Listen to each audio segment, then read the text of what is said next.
Hi, this is Rick Brandenburg for North Carolina State University and Turf Bugs and Rock and Roll.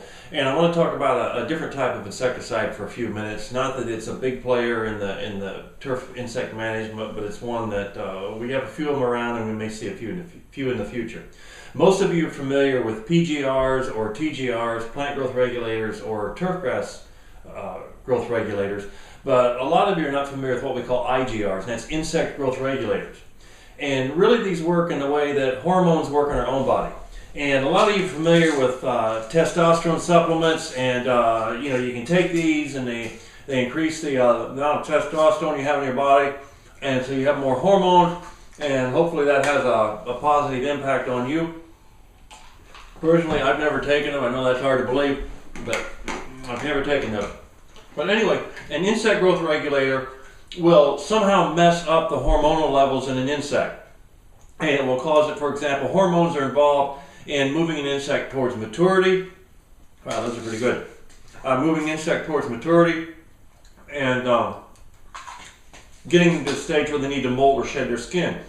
So in order for an insect growth regulator to work, you have to apply it to an insect stage that's not fully mature, such as an immature mole cricket, immature grub, immature caterpillar, because once it's completely developed, the mechanism or the mode of action for the insect growth regulator is already gone. So timing is very, very important in order for these hormones to act. Let me find out. See what these do. They're usually slow acting, which is one of the reasons why they haven't been as popular in turf insect management, because when we apply an insecticide, we want immediate results. And usually these hormonal activities take place over several days. There are a few examples out there. Azadirachtin is an old chemistry that's been around. It's an extract from the neem tree, and this has been used by farmers in developing countries for thousands of years.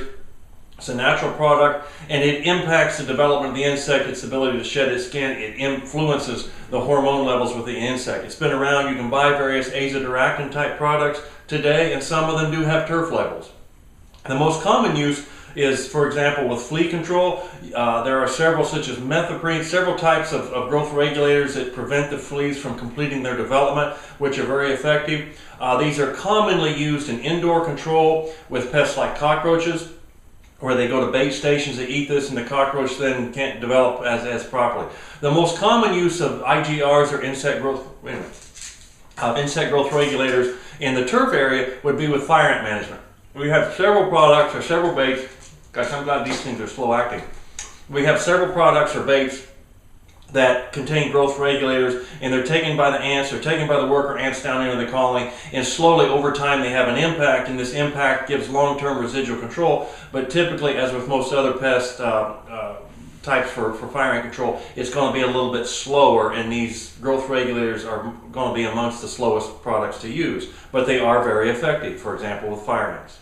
So that's the story of insect growth regulators influence the hormonal level. I think I need to put these away. I've had enough of them. The good thing is, if there's ever an impact, it's always slow acting. So let me put these in my book bag and we'll finish up here.